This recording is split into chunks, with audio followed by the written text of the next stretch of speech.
নমস্কার বন্ধুরা, প্রতিমা রান্নাঘরে সব বন্ধুদেরকে স্বাগত জানিয়ে শুরু করছি আজকের রেসিপি। আজকে আমি কলমি শাকের দুর্দান্ত টেস্টি একটা রেসিপি তোমাদের সাথে শেয়ার করব। আমি এখানে তার জন্যে দুয়াটি কলমি শাক নিচ্ছি। এই কলমি শাক কিন্তু আমাদের বাজারের কেনা। দেখলাম কলমি শাকের ভেতরে আর একটা শাক আছে। এই শাকটাকে আমরা কিন্তু কুলে শাক বলি। তো যাই হোক, এর অল্প আছে, তাই আমি আর বাদ দেব না, এই শাকের সাথেই কেটে নেব। এই শাকেতে দেওয়ার জন্যে আমি নিয়ে নিচ্ছি একটা বড় সাইজের আলু। এখন আমি এই আলুটা কেটে ধুয়ে নেব, তার সাথে শাকটাকেও ভালো করে বেছে কেটে ধুয়ে নেব। আমি তাহলে শাকটা কেটে আলুটা কেটে ধুয়ে নিয়েই কিন্তু ফিরে আসছি। তোমরা কেউ স্কিপ করে চলে যেও না, আমার পুরো রেসিপিটা প্রথম থেকে শেষ পর্যন্ত দেখো। আমি কিভাবে এই শাকের রেসিপিটা রান্না করব সেটা না দেখলে কিন্তু বুঝতে পারবে না। দেখো, শাক আর আলু কেটে ধুয়ে নিয়েছি। আলুটাকে কিন্তু এইভাবে ছোট ছোট ডুমো ডুমো করে কেটেছি। আর আলুটা কাটার পরও কিন্তু এইভাবে একটা আলাদা জায়গার মধ্যে রেখেছি। আর শাকটা ধুয়ে নেওয়ার পরও একটা থালার মধ্যে বসিয়ে রেখেছি, যাতে শাকের তলা দিয়ে যতটুকু জল এখনও আছে ঝরে যাবে। এখন শাক কাটা হয়ে গেছে, আলুও কাটা হয়ে গেছে, চলো যাই রান্নাঘরে। গ্যাস জেলে কড়া বসিয়ে দিয়ে কড়াতে দিয়ে দিচ্ছি সরিষার তেল। খুন্তি দিয়ে তেলটাকে কড়ার উপর পর্যন্ত চাড়িয়ে নেব। ততক্ষণে তেল কিন্তু খুব ভালো করে গরমও হয়ে গেছে। এবার দিয়ে দিচ্ছি এতে আলুগুলো। সব আলুগুলো দেওয়ার পর খুন্তি দিয়ে এবার উল্টে পাল্টে আলুগুলোকে ভাজতে থাকবো। এই শাকটা এইভাবে রান্না করলে এই শাক দিয়েই না পুরো ভাত খাওয়া হয়ে যাবে। আলুটাকে আমি প্রায় 1 মিনিটের মতো নাড়ানোর পর ঢেকে দিচ্ছি, গ্যাসটা কমিয়ে রাখলাম। মিনিট 2 বাদেই ঢাকনাটা খুলে নিলাম। আবারও খুন্তি দিয়ে উল্টে পাল্টে আলুটাকে নাড়াতে থাকবো। প্রায় 1 মিনিটের মতো আমি আলুটাকে আরও ভাজলাম। এই মাঝখানটায় একটুখানি জায়গা করে নিচ্ছি। এইখানটাতে তেল আছে, এই তেলের মধ্যে আমি এবার দিয়ে দেবো গোটা জিরে। 1 চামচের মাপে 1 চামচ গোটা জিরেটা দেওয়ার পর ওইখানে একটু ভেজে নেবো আগে তেলে, তারপর পুরো আলুর সাথে মিশিয়ে উল্টে পাল্টে নাড়াতে থাকবো। জিরের থেকে সুন্দর সেন্ট বের হচ্ছে।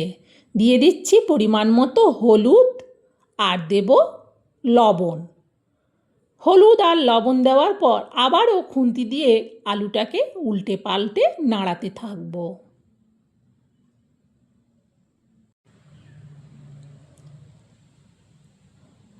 এখন আমি এতে দিয়ে দেবো শাক। সব শাকটা একেবারে দেব না, হাত দিয়ে প্রথমে কিছুটা তুলে দিলাম। এবার ভালো করে খুন্তি দিয়ে আগে এই শাকটা আর আলুটা একসঙ্গে মিশিয়ে নেব। এইভাবে মেশাতে মেশাতে শাকটা কিন্তু অনেকটাই কমে যাবে।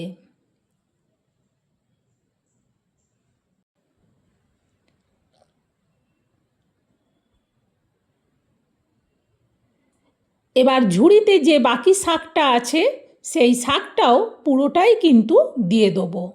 প্রথমে যেন মনে হয় শাক বেশি আলু কম, এটা কিন্তু পরে মনে হবে আলু বেশি শাক কম। পুরো ঝুড়ি থেকে সব শাকটাই কিন্তু দিয়ে দিলাম। শাকটা দেওয়ার পর আবারও একটু খুন্তি দিয়ে ভালো করে আলু আর শাককে উল্টে পাল্টে নাড়ালাম। ভালো করে শাক আর আলু একসঙ্গে মিশিয়ে নেওয়ার পর এবার এটা ঢেকে দেবো। ঢেকে কিন্তু গ্যাসটাকে কমিয়েই রাখবো, তাহলে আস্তে আস্তে করে শাকটা কিন্তু কমে যাবে আর ভালোভাবে একটু শাকটা সেদ্ধও হবে। বিশেষ করে কলমি শাকের ডাঁটা অংশগুলো সেদ্ধ হতে একটু সময় লাগে। প্রায় মিনিট 3 মতো বাদে আমি কড়ার ঢাকনাটা খুলছি। আগে খুন্তি দিয়ে ভালো করে আলু আর শাকটাকে উল্টে পাল্টে নাড়াচাড়া করে দেবো। দেখলাম শাকের ডাঁটা অংশগুলো সেদ্ধ হতে এখনও অনেকটা বাকি আছে। যেহেতু এতে একটুও জল দেব না, সেই জন্যে ভালো করে এইভাবে নাড়াচাড়া করে দেখে নেওয়ার পর এটাকে আবারও ঢেকে দিচ্ছি। গ্যাসটা কিন্তু কমানোই থাকবে। আবারও মিনিট 3 বাদে আমি কড়ার ঢাকনাটা খুলছি। সুন্দরভাবে কিন্তু শাক আর আলু বসে গেছে। সেই জন্যে চিমটা দিয়ে কড়াইটা ধরলাম, কারণ না হলে নাড়াতে অসুবিধে হচ্ছে। ভালো করে শাক আর আলুকে নাড়ালাম। আগের থেকে কিন্তু শাক অনেকটাই বেশ সেদ্ধ হয়ে গেছে আর আলুও সেদ্ধ হয়ে গেছে। ভালো করে শাকটাকে নাড়াচাড়া করে দেবার পর মাঝখানটাতে একটু জায়গা করে নিচ্ছি। এইখানেতে দিয়ে দেবো আমি লাল শুকনো লঙ্কার চিলি ফ্লেক্স, বাড়ির তৈরি গুঁড়ো লঙ্কা। এটা কিন্তু খুব ঝাল লঙ্কা, তবে ঝালটা যে যেমন পছন্দ করো সে সেই অনুযায়ী লঙ্কা দিও। একটু ভালো করে তেলের মধ্যে নেড়ে নিয়ে দিয়ে দিচ্ছি একটা বড় সাইজের গোটা পেঁয়াজ কুচি। আজকে নিরামিষের দিন নয়, সেই জন্যে পেঁয়াজ দিচ্ছি। তবে কেউ যদি পেঁয়াজ পছন্দ না করো, পেঁয়াজ না দিলেও কিন্তু ভালো লাগবে। তবে যেহেতু আজকে নিরামিষের দিন আমাদের নয়, সেই জন্যে আমি একটু পেঁয়াজ দিলাম। ভালো করে পেঁয়াজ আর লঙ্কাটাকে শাক আর আলুর সাথে মিশিয়ে নিলাম।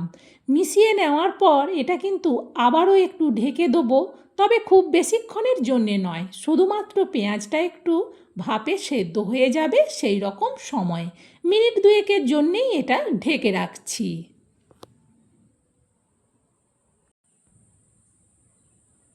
একেবারে মিনিট 2 বাদেই কড়ার ঢাকনাটা সরাচ্ছি। যখনই ঢাকনাটা খুললাম, ভীষণ সুন্দর সেন্ট। বিশ্বাস হবে না, সত্যিই বলছি, আমার মতো পদ্ধতিতে যখন বাড়িতে বানাবে তখন বুঝতে পারবে যে রেসিপিটার থেকে কতটা সুন্দর সেন্ট হচ্ছে।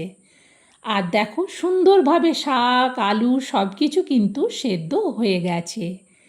আর এই রেসিপিটা দিয়ে 1 থালা ভাত নিমেষে খাওয়া হয়ে যাবে। আর বাচ্চারা শাক পছন্দ করে না তো, তারাও কিন্তু চেয়ে চেয়ে খাবে। শাকের রেসিপিটা হয়ে গেছে, এবার এটা আমি নাবিয়ে নেব। যেহেতু শাকটা অনেকটা, সেই জন্যে একটা বড় স্টিলের প্লেটের মধ্যে পুরো শাকের রেসিপিটা আস্তে আস্তে করে ঢেলে নিচ্ছি।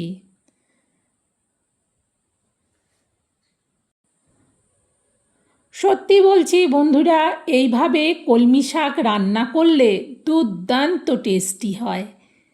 একবার স্কিপ না করে আমার পুরো রেসিপিটা ভালো করে দেখে নিয়ে আমার দেখানো পদ্ধতিতে বানিও, তাহলে বিশ্বাস হবে। তবে বন্ধুরা, আমার এই কলমি শাকের রেসিপিটা আমি যেভাবে বানালাম, আমার এই শাকের রেসিপিটা তোমাদের কেমন লাগলো সেটা কিন্তু কমেন্টে জানিও। আর ভালো লাগলে একটা লাইক দিতে ভুলো না কিন্তু। তোমাদের একটা লাইক আমার রেসিপি শেয়ার করার উৎসাহ অনেক গুণ বাড়িয়ে দেবে। আর তোমরাও এটা শেয়ার করে দিও। কলমি শাক সব বাড়িতেই রান্না করে খাওয়া হয়, তবে আমার দেখানো পদ্ধতিতে একবার না হলে রান্না করে খেলে দেখবে স্বাদ মুখে লেগে থাকবে। আজকের মতো রেসিপি শেষ, আবার পরের